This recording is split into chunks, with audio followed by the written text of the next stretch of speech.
Welcome to Wholistic Wednesdays, a podcast where we explore all things holistic. We're your hosts, Amy Barriga and Shelly Berkowitz, two integrated healing arts practitioners who are passionate about helping people live healthier and happier lives. Every Wednesday, we'll dive into a new holistic topic, from mindfulness and meditation to nutrition and fitness. Own experiences, interview experts, and offer practical tips that you can use to improve your own health and well-being. Whether you're a seasoned holistic practitioner or you're just starting your journey, we hope you'll join us for Wholistic Wednesdays. We're here to help you on your path to a healthier, happier, more holistic life. Today, we're talking about how to reduce inflammation. Inflammation is a natural process that helps our bodies heal from injury or infection. However, chronic inflammation can contribute to a number of health problems, such as heart disease, stroke, cancer, and arthritis. That's right. And chronic inflammation is becoming increasingly common in our modern world. There are a number of factors that can contribute to inflammation, including diet and lifestyle and genetics. In this episode, we're going to discuss the causes of inflammation and provide evidence-based tips for reducing it. We'll also talk about how some of the latest research on inflammation and its role in chronic disease. So if you're interested in learning more about how to reduce inflammation and improve your overall health, stay tuned. Let's start by talking about what inflammation is and why it's important. Inflammation is a natural response of the body's immune system to injury or infection. When we're injured or infected, our bodies release white blood cells and other chemicals to help heal the damage and fight off that infection. Inflammation is a complex biological response that is designed to protect the body from potential harm. When an injury or infection occurs, the immune system quickly responds by releasing white blood cells and other chemicals to the affected area. This response helps to isolate and eliminate harmful agents and to initiate the healing process. However, inflammation can also become a problem if it is chronic or excessive. Chronic inflammation has been linked to a variety of health problems. Chronic inflammation is defined as inflammation that persists for weeks, months, or even years. It can be caused by a variety of factors, including diet, lifestyle, and genetics, as I said before. Chronic inflammation is a condition that occurs when the immune system is constantly activated and unable to shut off. This can lead to damaged cells and tissues throughout the body, which can have serious consequences. Now, let's discuss some of the causes of inflammation, shall we? There are a number of factors that can contribute to inflammation. One is diet. Diet can contribute to inflammation in many ways. For example, eating processed foods, drinking sugary drinks, and unhealthy fats can all lead to inflammation. Eating too much food can also contribute to inflammation. Processed food, those are often highly unhealthy in fats, sugar, and salt, and way too much of it. These ingredients can trigger inflammation in the body, especially sugary drinks such as soda and juices, which are super high in sugar.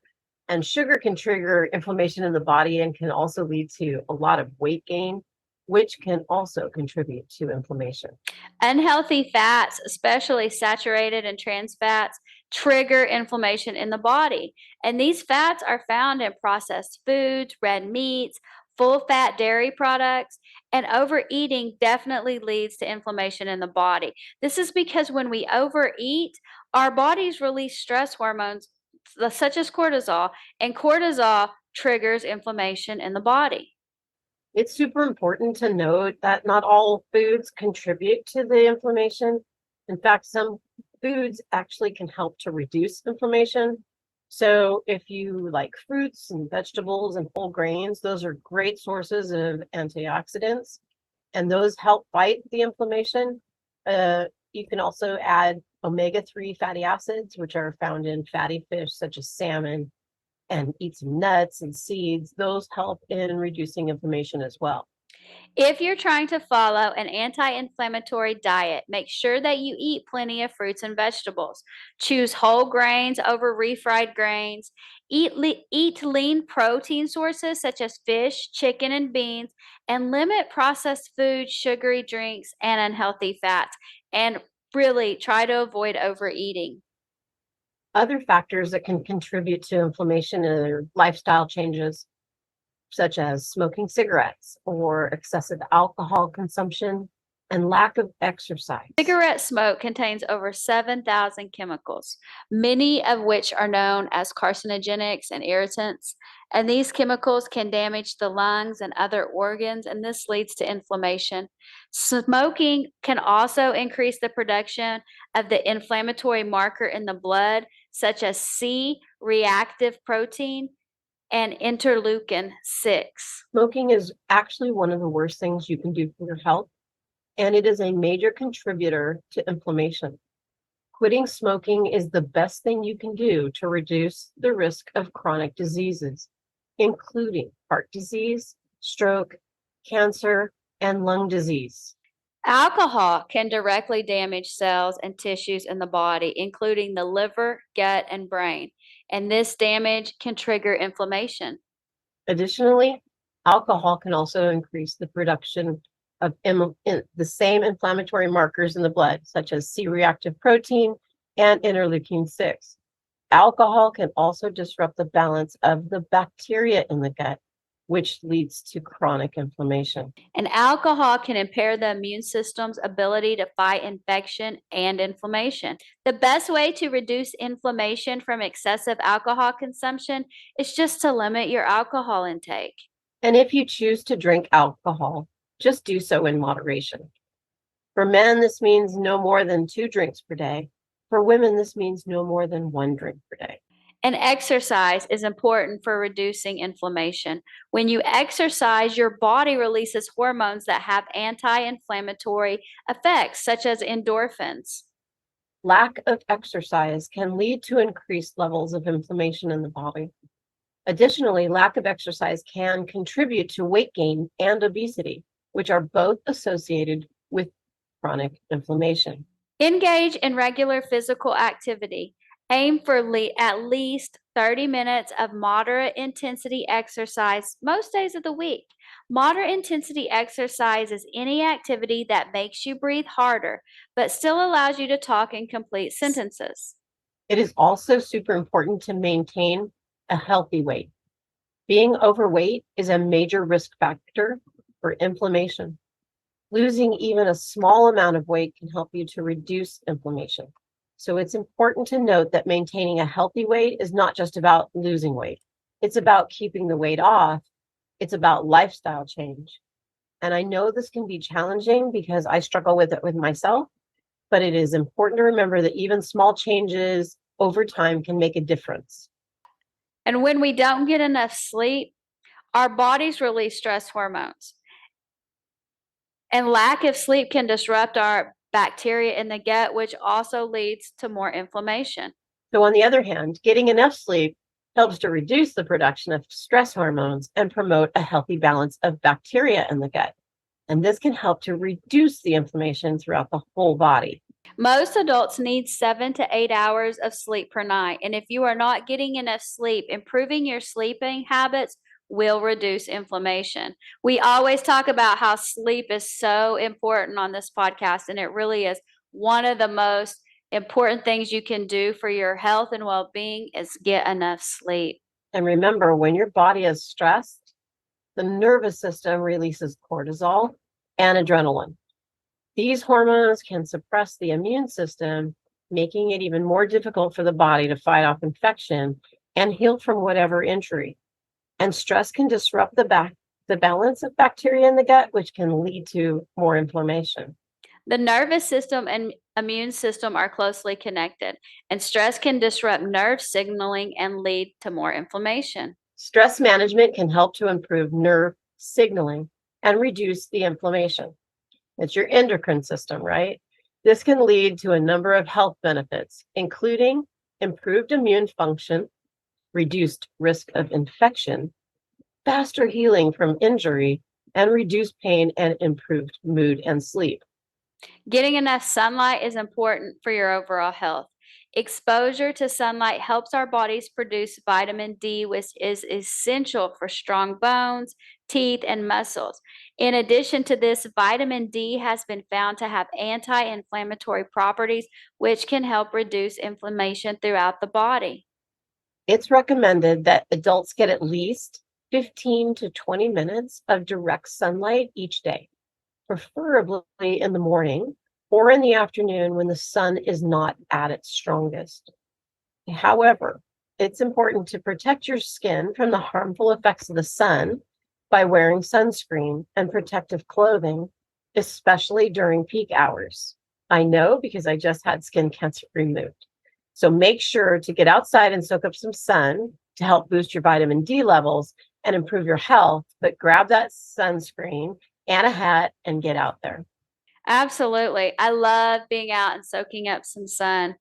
And it's awesome to know that when I do that, I'm getting vitamin D, which we all need. None of us get enough of. And we're also reducing that inflammation. Supplements have become increasingly popular in recent years, with many people turning to them to improve their health. And certain supplements, such as supplements have become increasingly popular in recent years, with many people turning to them to improve their health. Certain supplements, such as omega 3 fatty acids and turmeric, have been found to have anti inflammatory properties. Omega 3 fatty acids are commonly found in fish oil supplements and have been shown to reduce inflammation in the body. Turmeric, on the other hand, is a spice that can be taken in a supplement form and has been used for centuries for its anti inflammatory properties. Despite the potential benefits of supplements, it is important to speak to your doctor before taking any. This is especially important if you have underlying health conditions or taking prescription medications. Your doctor can help you determine if a supplement is safe and appropriate for you to take, as well as advise you on the proper dosage. You can also go talk to your local pharmacist because your pharmacist knows even more about prescription medications, and they are a great resource. It's important to remember that supplements are not a substitute for a healthy diet or lifestyle either. While they may provide some benefits, they should not be relied on to provide all the nutrients that the body needs. A balanced diet rich in fruits, vegetables, and whole grains and lean protein is still the best way to support your overall health.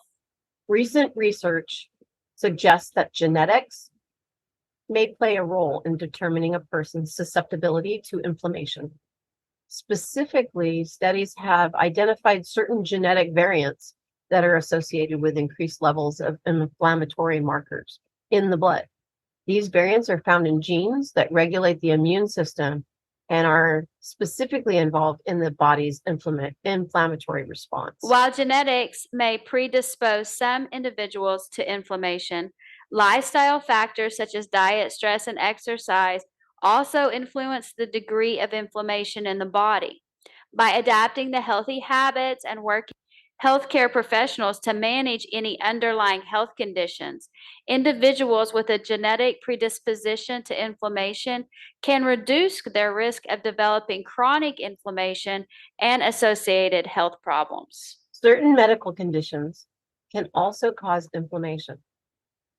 Autoimmune diseases such as rheumatoid arthritis, lupus, and multiple sclerosis occur when the immune system mistakenly attacks the body's own tissues, leading to chronic inflammation.